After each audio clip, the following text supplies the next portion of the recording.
Hi hello అందరికీ welcome to your channel. మొక్కజొన్న బూరెల్ని ఇలా పొంగుతూ రావాలంటే ఎలా ప్రిపేర్ చేసుకోవాలో చూపిస్తాను వన్ బై వన్. చూడండి ఎంత ఫ్లఫీగా పొంగాయో బూరెలు అనేది. తింటుంటే తినాలనిపిస్తుంది బూరెలు.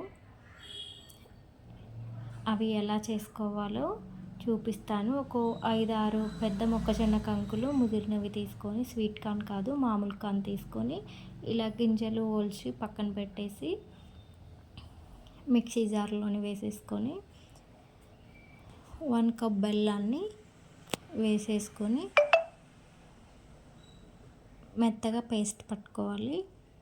ఇలా అంతా రుబ్బుకున్నాక పిండి అనేది లూజ్ అవుతుంది. మొక్కజొన్నలో వాటర్ ఉంటాయి కాబట్టి పిండి అనేది లూజ్ అవుతుంది. ఇప్పుడు బియ్యం పిండి 1 కప్ తీసుకొని కొద్దిగా కలుపుకోవాలి.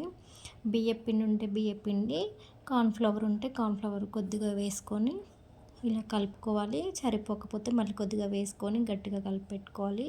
మెత్తగా మరి గట్టిగా కాకుండా మెత్తగా కాకుండా ఇలా మీడియంలో కలిపి పెట్టుకొని ఇలా ఉండకొచ్చేలాగా చూసుకొని ఒక్కొక్కటి ఉండలు చేసుకుంటూ అప్పల్లాగా ప్రెస్ చేసుకోవాలి. ఒక ఆయిల్ కవర్ కానీ లేకపోతే ప్లాస్టిక్ కవర్ కానీ ఆయిల్ అప్లై చేసి ఇలా ఒక్కొక్క ఉండ వేసుకొని చేయితోటి ఇలా ప్రెస్ చేసుకోవాలి.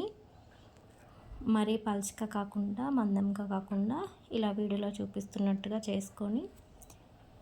చేసి అన్నీ పక్కన పెట్టేసుకొని డీప్ ఫ్రైకి సరిపడా ఆయిల్ పోసేసి ఆయిల్ వేడయ్యాక ఒక్కొక్కటి వేసుకుంటూ ఫ్రై చేసుకోవాలి. మనం కదిలించకుండా అదే పొంగిపోతుంది. బూరె అనేది చక్కగా పొంగుతాయి. చూడండి ఎంత చక్కగా పొంగిందో. అలా 2 సైడ్స్ బాగా కాల్చుకొని తీసుకోవటమే. అంతే అండి. ఒక్కొక్క వాయి వేసుకుంటూ ఇట్లా 2 ఒకటి వేసుకుంటూ చేసుకోవాలి. చాలా ఈజీగా అయిపోతుంది. ఒక 10 మినిట్స్లో అయిపోతుంది బూరెలు అనేది చేసుకోవడం. పిల్లలు కూడా చాలా ఇష్టంగా తింటారు ఇలా బూరెలు చేసి పెడితే. చూడండి ఎంత ఫ్లఫీగా వచ్చాయో బూరెలు అనేది. అన్నీ పొంగాయి, మంచిగా చక్కగా పొంగాయి. లోపల కూడా ఎలా ఉడికిందో లేదో ఇప్పుడు చెక్ చేసుకోవడానికి వీడియోలో చూపిస్తున్న విధంగా బూరె ఇలా తీసామంటే లోపల కూడా చక్కగా ఉడికిపోయింది. మా ఛానల్ చూస్తున్నారు, లైక్ చేయండి, షేర్ చేయండి, సబ్స్క్రైబ్ చేయండి. Thank you for watching.